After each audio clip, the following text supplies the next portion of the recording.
without further ado, my husband Bruce will be giving the message today.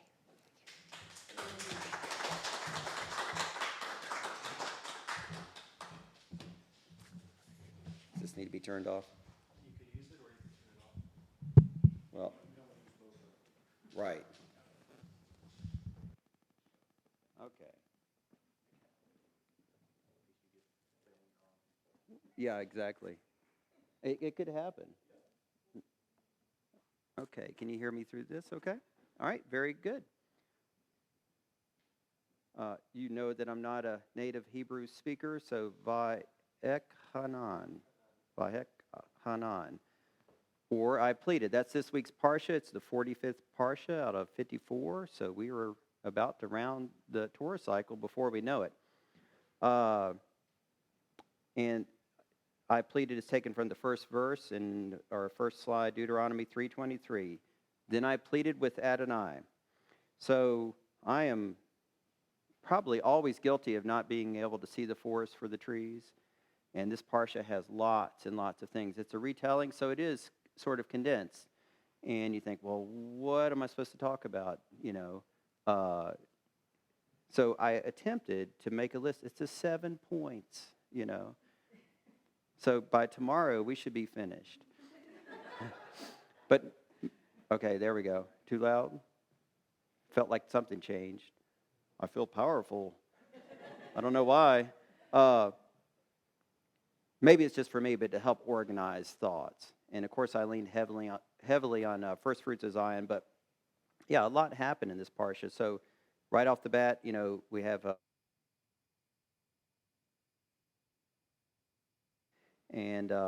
another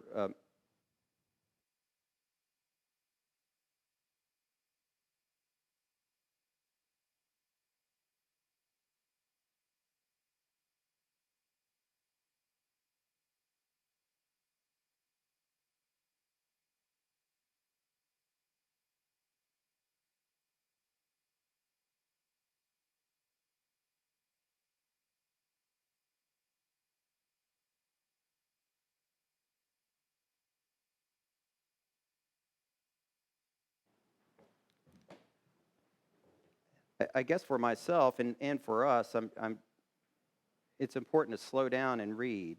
I'm not saying I've figured it all out, but if I bothered to read the Torah in the past, I certainly didn't read it, with the mind of studying. What does it mean? How does it apply? And I remember when I first sort of read that and realized that maybe we shouldn't have a carved image of Jesus on the cross. It's not that we don't love Jesus, right? But perhaps that maybe isn't the best track to go on. So I'm not trying to beat up on any particular iteration of Christianity or anything like that. But, stop and think. And then you think, well, what else is a graven image? What else could become an idol? So, again, I don't have any revelation past that, but I think it's important to stop and think, what is the Father saying to us there? Of course, number 4, not a big deal. Moses repeats the 10 Commandments. You could study after study. There's you could probably spend a lifetime just studying the 10 Commandments. I'm telling you to slow down as I speed up. I just realized the hypocrisy there. But number 5, Deuteronomy 6:4 begins the Shema. We did the Shema this morning. Esther talked about the Shema. The Shema means to listen or hear or to heed or all of those things together at the same time. In Judaism, the Shema is recited every morning as part of the morning prayers and every evening as part of the evening prayers. In Jewish liturgy, the Shema consists of 3 passages, and I might tell these out of order, but you have Numbers 15, 37 through 41. It talks about wearing the tzitzit. Deuteronomy 11, 13 through 21. I'll just read you a couple verses of that because they're just cool. They're great. They're good things to remember. To remember it twice daily is probably a good thing. Yeah. Therefore, you are to store up these words of mine in your heart and in all your being. Tie them on your hand as a sign. Put them at the front of a headband around your forehead. Teach them carefully to your children, talking about them when you sit at home, when you are traveling on the road, when you lie down, and when you get up. And a little aside with that, I think Asher, one night this week, he just asked me a question. I don't remember what it was, but it was related to the Bible and God. And we just had a little chat, and I thought, we just fulfilled one of God's commands, right? And it's a different way of thinking. I don't know if I can explain it well. Our tendency is to take it on as the heavy yoke, right? I've got to do everything right. And we forget to celebrate. I got to keep one of God's mitzvot. I got to fulfill a commandment. And it can be, there can be joy in it. It doesn't some things are hard. There's no doubt about it. Some things get old. There's no doubt about it.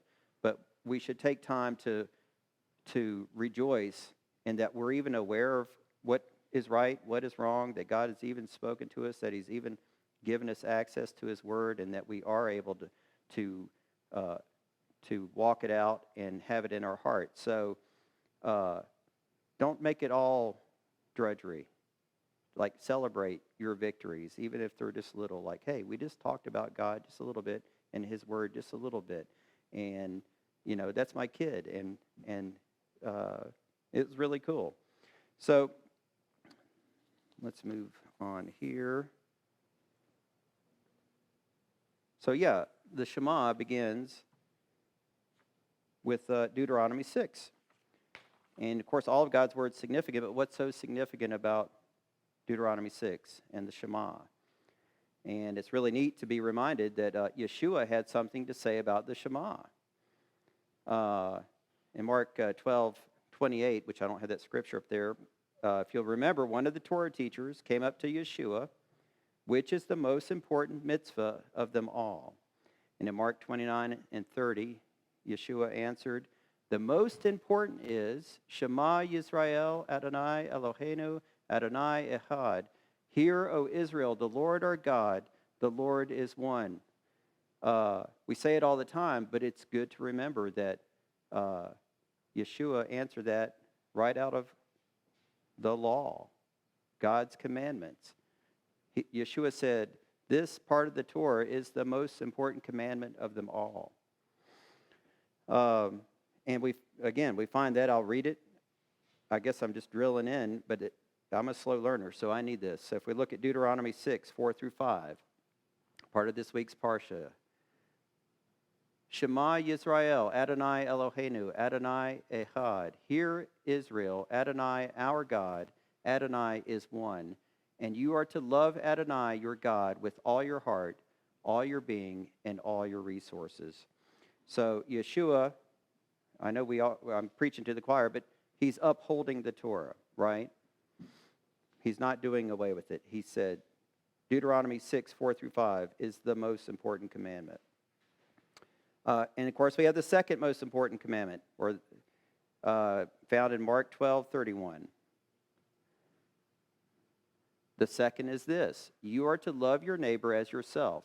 There is no other mitzvah greater than these. And that is referencing Leviticus 19:18. How are we doing, guys? Leviticus 19:18. There we go. Don't take vengeance on or bear a grudge against any of your people. Rather, love your neighbors as yourself. I am Adonai. In case you're curious who wrote it, I am Adonai. So I know it's really elementary and basic, but sometimes we again, don't see the forest for the trees. Yeshua is quoting right out of the Torah. They're pretty. The words are significant, and the concepts that the words represent are significant.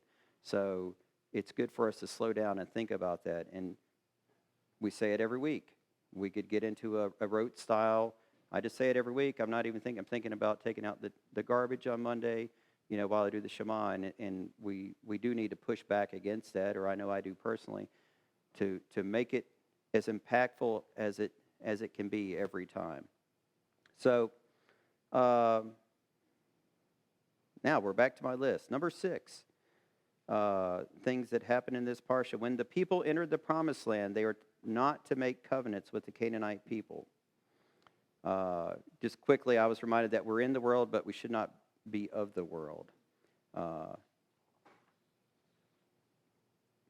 It may not be called Canaanite, but obviously we live in a world that's not our own. We're surrounded by people that, trying to be delicate, we're surrounded by people that don't believe in God, and they don't just sort of casually not believe in God, and it's becoming more of an anti-God, right? It's not 1950 anymore. That's good in some ways, but it's bad in others. That when you take a stand for God, there's going to be a whole world that's standing against you. And that's okay, because that's what the world is, right? But what we need to do is we need to be really careful with boundaries in our entertainment, TV, the people. You can't help who you work with, really. I guess ultimately you could if you just had to, but we can't not rub shoulders with the world, but we have to be really careful to stay separate from the world. That's why fellowship with other believers is so important, and that's why staying close to God and in His Word is so important. Again, I know we all know this, but I think it's good to be reminded. And I've lost my place now. Let's see. Number 7. Finally, at the end of this parsha, we read that Hashem is faithful to those who keep His covenant. Deuteronomy 7:9. From this you can know that Adonai your God is indeed God, the faithful God who keeps His covenant and extends grace to those who love Him and observe His mitzvot to 1,000 generations. So that's sort of the quick synopsis of this parsha. There's a lot. I've been really guilty. I'll tell you the truth. This is really only the second year that I've purposely gone through the Torah and not been like popcorn sporadically. I'll read this and I'll read that. It's not wrong to read lots of other stuff. There's a lot of good stuff in the whole entire Bible. But I'm still amazed at how deep and how rich the Torah really is. And but you kind of got to eat it like broccoli sometimes. You've got to set your mind to do it. And you've got to say, I know this is good for me. I don't feel that it's good for me. Well, I don't feel that way anymore. But, it's the broccoli. and it's easy to avoid the broccoli. But it really is so good for you. And it turns out it's pretty good. There's a lot of ice cream in that broccoli as well. So that's kind of gross maybe, but it's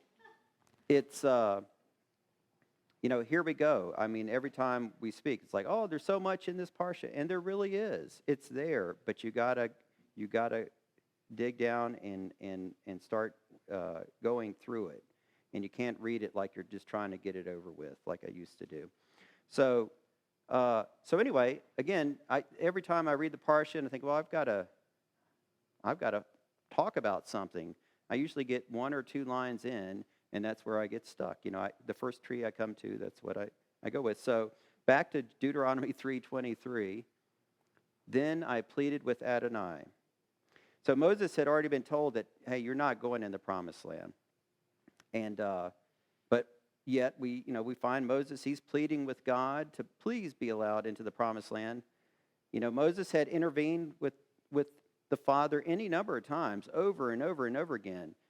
This is not the first time he had pleaded. He had pleaded on behalf of the people bunches of times, and it did convince Adonai that, okay, I won't wipe them out, over and over again.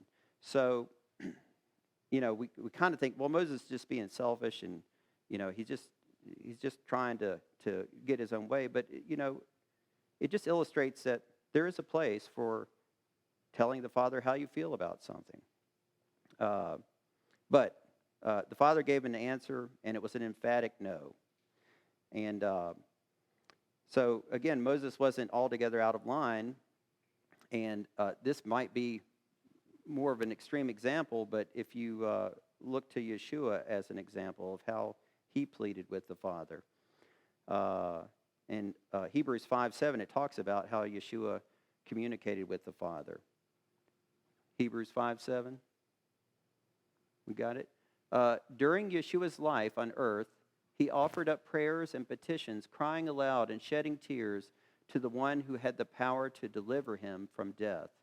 And he was heard because of his godliness.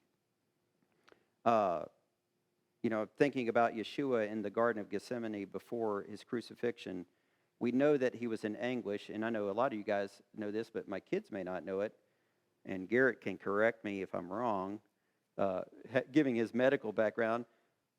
But we remember, it says Luke said he was sweating blood. And you think, well, is that real? It's a real condition. It's really rare. I'm going to attempt to pronounce it or something like it. Hematidrosis, more or less. I realize that there's hematidrosis, which is a lot of iron in your blood, and there's a whole bunch of things. And I realize that's why I'm not a doctor. But I will use them from time to time. But hey, guys, listen, I know y'all are super busy, but hematidrosis is where you're so stressed out and you're under such pressure and stress that you literally sweat blood. So that tells us something about Yeshua, that this was not an easy thing for him to do. I'm God, it's easy. That's what we kind of think, right? God just says it, it comes about. But Yeshua was under tremendous stress. And, he was talking to the Father about it. And but we know also that he was prepared for whatever the answer came. And we are familiar with this verse, Luke 22:42. Father, if you are willing, take this cup away from me. So Yeshua was asking, some way, can you make this, find another way, right? That's how I read it. But of course he says, still, let not my will, but yours be done. So we got a couple examples. Yeshua's obviously is much more dramatic, but Moses was petitioning the Father. Yeshua was petitioning the Father. And there's lots of other great examples in the Bible, but at the heart of it, we need to remember that we, are not greater than the Master. We have examples to follow, and it's, again, I know I'm stating the obvious, it's right for us to strive to communicate with our Father, okay? And I'm guilty of this. It needs to be something beyond a better parking spot. And when we talk to the Father, it's not like ordering a pizza, right? I said the right words, I gave the right credit card number, and now I have my pizza. Thanks, God.